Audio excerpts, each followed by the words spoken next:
Bismillahirrahmanirrahim. Assalamualaikum warahmatullahi wabarakatuh. Hari ini perkuliahan kita pertemuan pertama untuk mata kuliah Etika Profesi Hukum.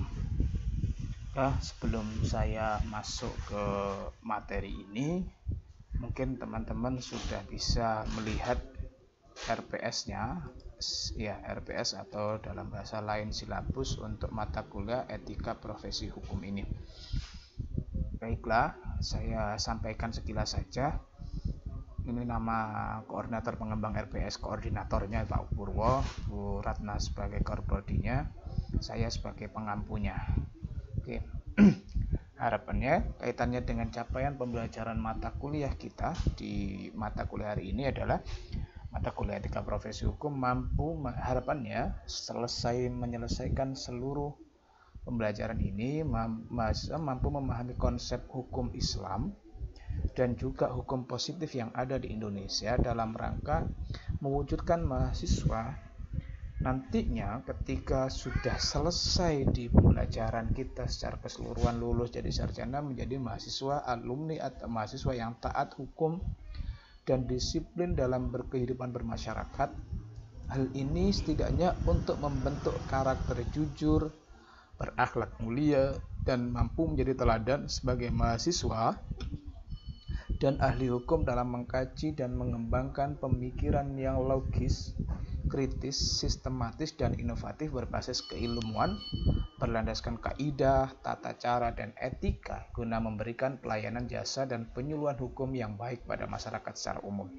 Ini kaitannya dengan CPMK kita. Mata kuliah kita kaitannya dengan pembelajaran menjelaskan tentang dan menerapkan konsep pengetahuan tentang dasar etika, etiket, apa itu etika profesi hukum yang ada dan berkembang di Indonesia.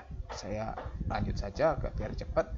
Maka nantinya beberapa profesi hukum yang kita sampaikan di sini atau kemudian teman-teman yang nyampaikan kaitannya sistem pengawasan dan audit model ini untuk pengawasan. Ini Oke, nanti yang perlu kita kaji adalah diantaranya pengawas syariah.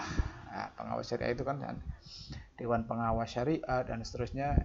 Ini alumni Prodi Ekonomi Hukum Keluarga Islam perlu juga menjadi ini karena bisa diantaranya menjadi pengawas syariah pada lembaga-lembaga syariah.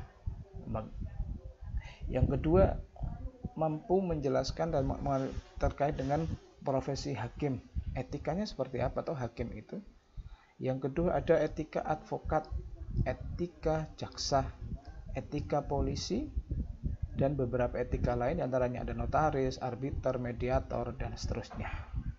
Ini kaitannya dengan materi yang akan kita sampaikan atau mungkin yang akan kita bahas dalam pertemuan mendatang. Oke. Hari ini nanti insya Allah akan saya share, akan saya tugas di Google Meet-nya, Google Classroom-nya terkait dengan mahasiswa. Saya harapkan dalam selesai perkuliahan ini membuat esai tentang pengalaman empiris pelanggaran oleh profesi hukum di Indonesia. Nanti akan ada room-nya sendiri di Google Classroom. Baiklah, sebelum kita masuk dalam tema tentang etika profesi hukum, ini saya pertama bicara tentang profesionalisme. Maka ini ketika Anda, meskipun saya kasih huruf X atau coding tertentu, coding X di sini, paling tidak nalar kita itu sudah mengarah pada profesionalisme. Memang sengaja saya bikin begini agar kemudian kita mampu membaca enggak sih sebenarnya kaitannya dengan ini. Oke, yang pertama yang kaitannya dengan bicara tentang profesional terlebih dahulu.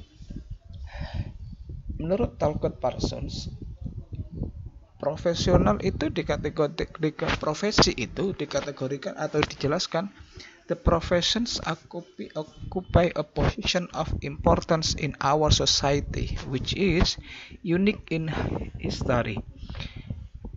Sebuah profesi adalah sebuah posisi atau sesuatu yang bagi masyarakat kita itu sangat penting, which is important in our society. Maka profesi itu disebutkan, kajian tentang profesi itu disebutkan unique in history. Kata ya sangat unik lah di sejarah perkembangannya, macam-macam profesi itu unik. Kenapa kemudian secara sejarah unik itu? Ya, karena mungkin saja dulu sudah ada profesi-profesi tertentu yang sekarang sudah tidak ada. Apalagi kemudian kita hari ini berhadapan dengan era 4.0. 4.0 itu kan semuanya lebih banyak serba mekanis. Oke, serba mekanis, dan hal-hal tertentu itu sudah banyak yang kemudian hilang. Profesi-profesi tertentu itu sudah banyak yang hilang. Oke. Maka ini disebut dengan unique in history. Oke. Silahkan ini. Apa yang Anda pikirkan tentang ini? Ini tentang ini orang yang kemudian terkenal mampu menyembuhkan berbagai macam penyakit, memindahkan berbagai penyakit. Bagi kita, mungkin sebagian besar orang kita percaya pada hal ini. Tapi apakah dia ini profesional di bidang itu? Maka bagaimana kemudian kita mengkategorikan seseorang itu profesional di bidangnya? Ini lagi. Coba ini. Ini biasanya terkenal di teman-teman sebagai apa ini ya? Babang Tampan atau siapa itu? Ini kan ada ini. Bang, tolong editkan ponakanku ganti jadi aku lagi pegang calon imam dan idaman kaum hawa. Maka kan dieditkan ini karena ini dieditkan begini, dieditkan, Bang editin background, ini ada tulisannya Bang editin backgroundnya misalnya. Seakan-akan ada di sungai atau mana, seakan-akan kayak lagi selfie di sungai London gitu Bang. Ngeditkannya begini. Kenapa kemudian terjadi begini? Tidak sesuai dengan keinginan. Diantaranya mungkin kita bisa karena orang yang kemudian kita minta tolong itu tidak bekerja secara profesional, dan kita pun juga tidak memberikan apresiasi atas profesionalisme seseorang itu. Andaikan kemudian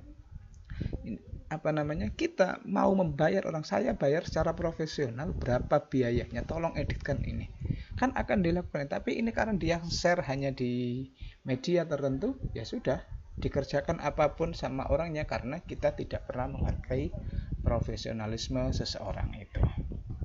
Maka di dalam beberapa penjelasan disebutkan yang namanya profesi. Di sini disebutkan oleh Parsun kembali, it's difficult to imagine how it could get along without basic structural change if they were seriously impaired. Jadi bisa dikatakan sulit kemudian kita mengibaratkan ketika kita tidak memahami konsep dasar terlebih dahulu tentang profesi itu sendiri. Oke, maka di sini lanjutannya, kenapa kemudian kita perlu belajar tentang ini? Kenapa kita perlu belajar tentang etika profesi? Ini disebutkan beberapa misalnya di Amerika banyak pasien yang menggugat dokter dan menggugat dokter ke pengadilan dengan tuntutan ganti rugi yang cukup besar. Mereka menganggap banyak profesi dokter itu yang kemudian tidak mampu atau tidak menjalankan sesuatu yang mestinya dia lakukan tapi dia tidak lakukan. Maka dengan begini seringkali dokter itu akhirnya memberikan karena mereka takut digugat atas hal-hal tertentu itu, atas apa yang sudah dilakukannya, maka dokter akhirnya memproteksi dirinya dengan membayar dengan mengasuransikan dirinya jika kemudian ada terjadi sesuatu tuntutan-tuntutan tertentu itu. Efeknya ketika dokter misalnya si A, saya ini dokter, saya takut digugat. karena misalnya gugatannya tinggi-tinggi ketika saya melakukan kesalahan dan seterusnya itu. Maka andaikan suatu waktu saya digugat dengan nominal yang besar, maka mulai hari ini saya memproteksi diri saya dengan mengasuransikan diri saya. Maka kan dokter ini harus membayar asuransi bulanan selama berapa tahun dengan nominal yang besar, agar kemudian jika terjadi gugatan itu, asuransi ini bisa mengcover gugatan-gugatan itu. Efeknya kan begitu. Yang kedua, di Indonesia ada banyak konspirasi dokter, apotik, pabrik, obat melalui sales itu. Ada konspirasi dokter. Dokter misalnya sales kemudian minta agar dokter gunakan ini, apotekernya juga kemudian di speak itu agar kemudian mau pakai obatnya si A ini. Pabrik akhirnya dengan begitu kan ada banyak hal-hal yang diberikan kepada dokter, kepada apoteker itu, karena dia sudah mempercepat proses penjualan dalam sebuah pabrik itu. Nah, ini kan yang terjadi kan begitu. Ada juga kemudian mafia peradilan misalnya. Kita di bidang hukum, kaitannya dengan mafia peradilan. Banyak hal-hal lain yang kemudian terjadi di pengadilan. Maka ada beberapa idiom itu. Kalau kalau kehilangan ayam, enggak usah lapor ke polisi. Karena dengan lapor ke polisi nanti kamu bisa kehilangan kambing atau bahkan sapi. Ada juga idiom, kalau kamu berperkara di pengadilan, kalau hanya persoalan remeh-temeh, misalnya persoalan perkawinan saja misalnya, perceraian misalnya, enggak usah pakai advokat, karena justru akan jauh lebih banyak habisnya atau biayanya ketika menggunakan itu. Ini kan kenapa kemudian ini terjadi ya? Karena tidak dijalankan etik-etik profesionalisme itu, etik-etik profesi yang sudah ada atau kemudian memang dan perlu untuk dijalankan. Maka etik itu biasanya di luar kaitannya, di luar proses pidana. Tidak kemudian mereka ketika melanggar etik kemudian dia justru melanggar pidana. Tapi seringkali kalau dia melanggar pidana, sudah pasti dia lebih banyak melanggar etika-etika profesinya. Maka ini ada penjelasan tentang pengertian profesi. Karena kita bicara tentang profesi, etika profesi, siapa toh yang kemudian dikategorikan berprofesi sebagai A, sebagai dokter dan seterusnya, termasuk tadi bagaimana kemudian pandangan kita terhadap ningsih, bagaimana pandangan kita tentang orang yang dimintai tolong tapi tidak dilakukan secara profesional. Sering diartikan profesi adalah pekerjaan tetap untuk memperoleh nafkah, job atau occupation dalam bahasa Inggrisnya. Tapi Ignace Claydon, ahli filsafat, misalnya menyampaikan bahwasanya dikategorikan sebagai profesi adalah seorang profesional yang memberikan nilai tukar kepada pengetahuan, exchange value of knowledge. Karena di tangan profesional, pengetahuan dan ilmu itu berubah wujudnya menjadi komoditif yang bisa dipertukarkan dalam suatu transaksi jual beli. Maka ya, karena di tangan profesional, misalnya air yang kemudian misalnya kalau dijual air mineral saja, hanya air mineral, ya, atau kemudian kalau bicara profesional itu bukan begini biasanya. Kalau sering sampean mungkin dapat ini kan ada meme itu, kalau yang ngerjakan itu misalnya ibu-ibu warung biasa, namanya es teh, harganya hanya 3.000.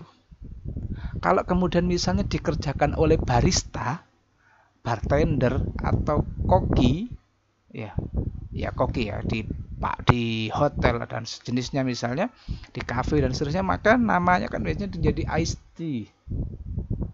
Nilai value-nya bertambah.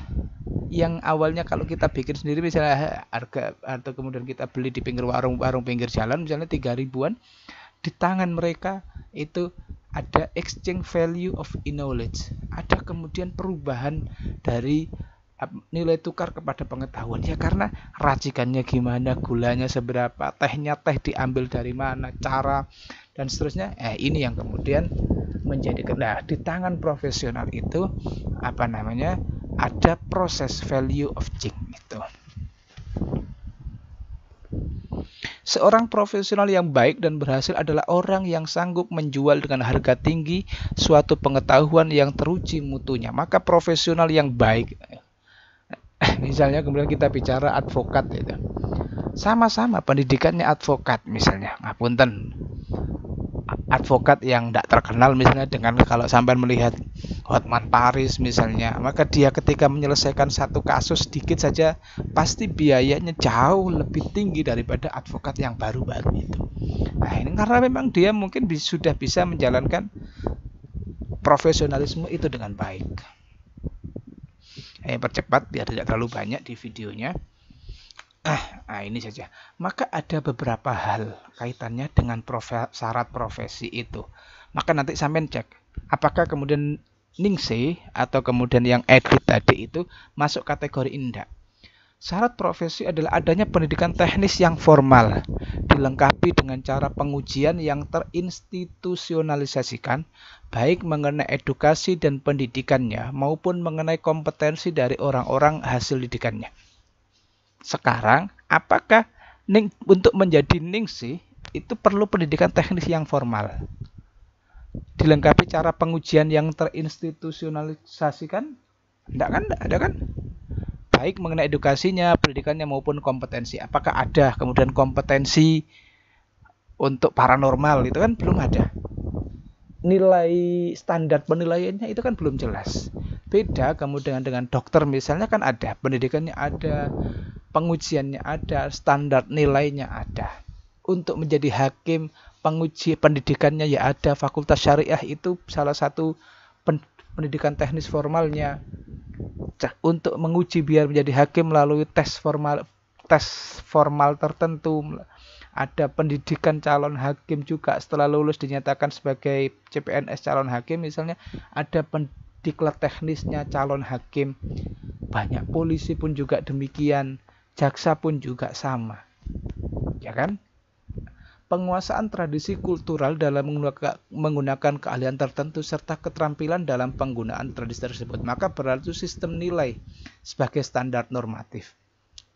Ada juga penguasaan tradisi kultural dalam menggunakan keahlian tertentu. Nah, kayak misalnya dia tukang las nih, dia otodidak dari kecil. Ya kemudian tapi dia bisa melakukan itu serta keterampilan dalam penggunaan tradisi tersebut. Berlaku sistem nilai sebagai standar normatif. Ini sudah memenuhi standar atau tidak. Hasil pekerjaannya meskipun dia tidak pernah misalnya pendidikan misalnya, tapi hasil pekerjaannya memenuhi standar-standar tertentu bisa. Maka sekarang kan arahnya ke sana. Ada yang namanya sertifikasi profesionalisme. Tukang las disertifikasi. Ada kemudian tukang itu pun ada yang kemudian misalnya sebuah CV, dia mau ikut tendernya pemerintah misalnya, di antara ada beberapa syaratnya adalah tukang yang dipekerjakan misalnya sudah lulus sertifikasi tukang grade A, grade B, grade C.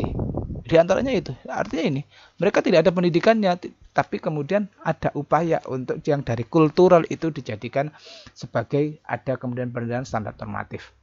Kompleks sistem sosial pekerjaan memiliki sejumlah sarana institusional untuk menjamin bahwa kompetensi tersebut akan digunakan dengan cara-cara yang secara sosial bertanggung jawab.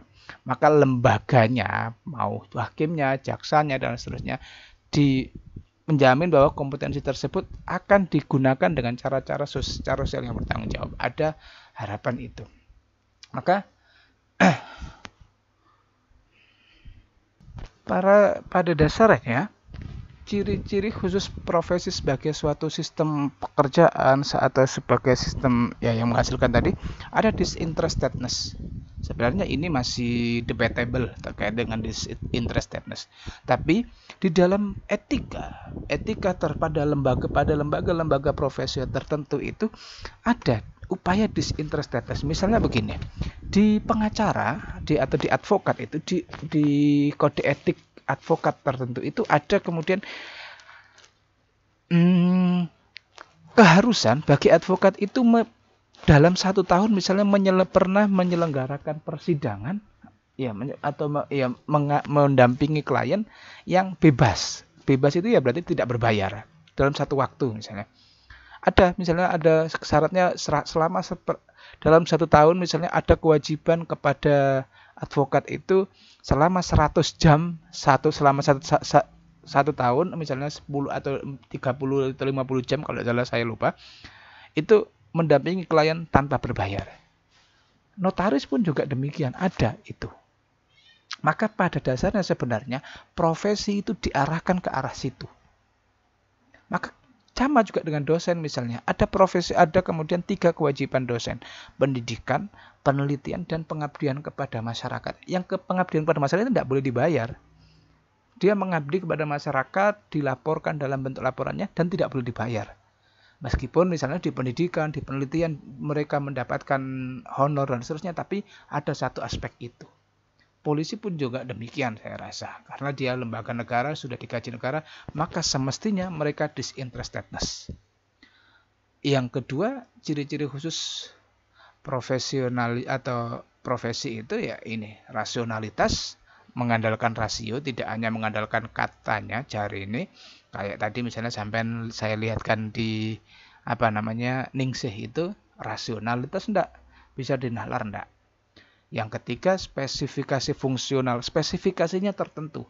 Misalnya untuk menjadi tukang las profesional saja ada spesifikasi tertentu, ada kemudian tingkat dasar, tingkat lanjut, tingkat mahir dan seterusnya. Dia paham di sini, tidak paham di sini, maka dia tidak boleh mengerjakan ini. Sama dengan profesionalisme itu atau profesi itu, kaitannya ada spesifikasi yang fungsional. Yang keempat, universalisme. Bicara universalisme berarti si A ketika dia menyatakan saya profesional di bidang welding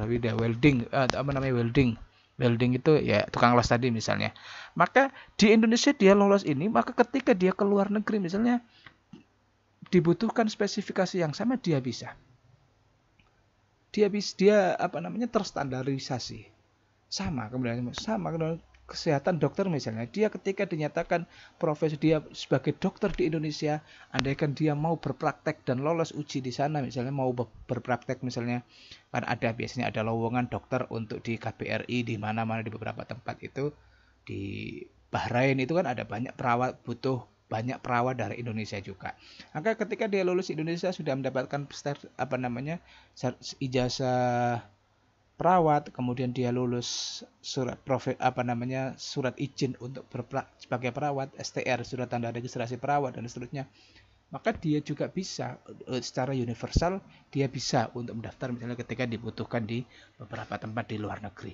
Misalnya Yuningsih tadi, dia dikatakan apakah dia profesional di Indonesia, apakah penilaian antara di Indonesia dengan di Malaysia saja bisa masuk dalam kategori itu. Maka kita bisa menganalogikan atau menjelaskan bahwasanya profesionalisme ya mereka yang kemudian bekerja di sektor seperti itu belum bisa dikatakan sebagai profesional. Maka kita bicara etika profesi adalah pekerjaan tetap berupa karya pelayanan service occupation yang pelaksanaannya dijalankan dengan menerapkan pengetahuan ilmiah dalam bidang tertentu yang pengembangannya dihayati sebagai suatu panggilan hidup dan terikat pada etika umum dan etika khusus. Etika umum ya kaitan dengan kemasyarakatan dan seterusnya. Etika khusus berdasarkan profesinya. Etika profesinya hakim beda dengan jaksa, beda dengan pengacara dan seterusnya. Maka ada etika khusus yang bersumber pada semangat pengabdian terhadap sesama manusia demi kepentingan umum serta berakar dalam penghormatan terhadap martabat manusia. Dalam pengertian tadi, maka profesi adalah suatu fungsi kemasyarakatan tertentu yang perwujudannya mensyaratkan penerapan disiplin ilmu tertentu. Demikian pengantar dari saya untuk pertemuan pertama ini. Kita bicara profesi, maka harapan saya Anda semuanya sudah bisa memahami. Silahkan nanti yang belum dipahami bisa kita diskusi di kolom komentar. Demikian dari saya. Ihdinas siratal mustaqim. Assalamualaikum warahmatullahi wabarakatuh.